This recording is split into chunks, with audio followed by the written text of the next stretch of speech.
just drove up to the lower barn. He was on a tree right on the edge. I don't have my glasses on, but he's, I believe there's 4. Let's see if I can put my glasses on right quick and not lose him. Oh boy. I don't know if I've lost him or not. There he is. Sorry for the... Where'd he go? There he is. Did he fly? No, yeah, that's him.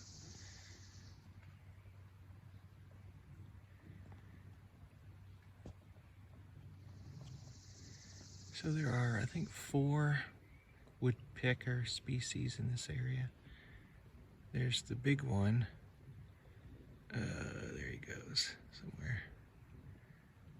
Dang, what's that big one called? It's not Velociraptor.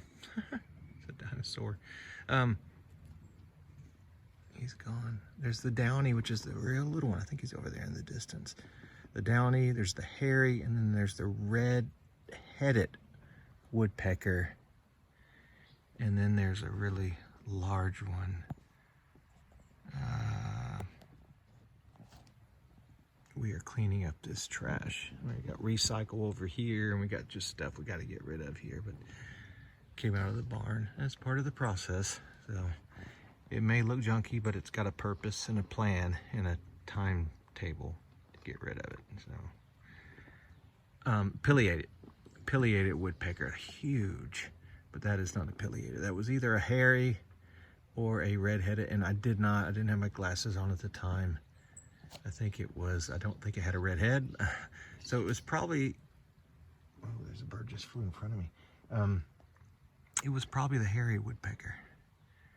So I'll look that up and update you here shortly, hopefully. Love to bird watch. Love to listen to birds.